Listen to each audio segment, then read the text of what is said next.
So the way that we were disciplined is imprinted deeply into all of us, Vanessa. So how, it does impact the way that we make choices. If we don't start to question and lift our own awareness around it, do you have any suggestions for parents who are struggling? Particularly, I'm going to say for dads, because dads often say to me, I had a tough dad and I don't want to be that dad. I just don't know what else to do in the heat of the moment.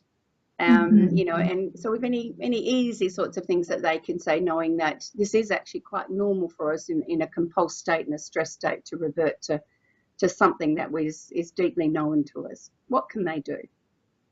Yeah, so a couple of things around that. I often, even though it can be sort of this uncomfortable conversation at first, but I really would invite dads to go back to their own childhood and think about how were you parented? How were you raised? And what do you feel you missed out on as part of that? At what point, even if you had the world's best parents, so it's not that we want to take a hit against your parents, but rather to say, at some point along the way, was there a time when your needs were not met?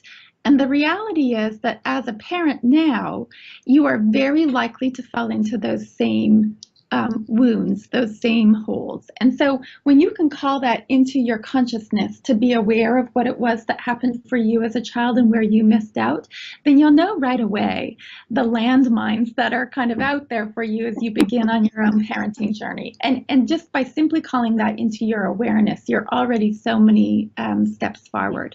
The other thing is that if we can change our lens, so as adults, as grown-ups, if we can look at children who are, misbehaving or not obeying or not falling into line, rather than thinking of them as being manipulative or naughty, if we can just shift our lens and think about them as children who are struggling, right away, inside of you, it invites a different emotion. If you look at a child and you think, oh, here we go again, you're going to come out with something probably not great in terms of a reaction.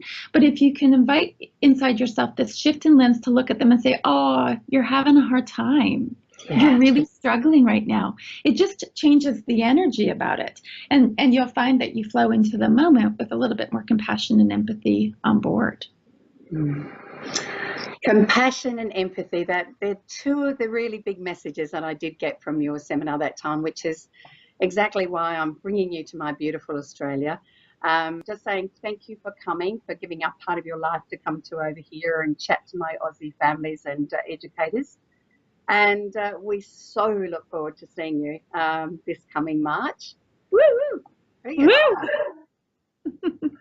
I cannot wait to get there, Maggie. I'm so looking forward to it. I'm already starting to count sleeps. Thank you very, very much, Vanessa. Take care. Bye-bye. It's my pleasure. Take care as well. Bye-bye.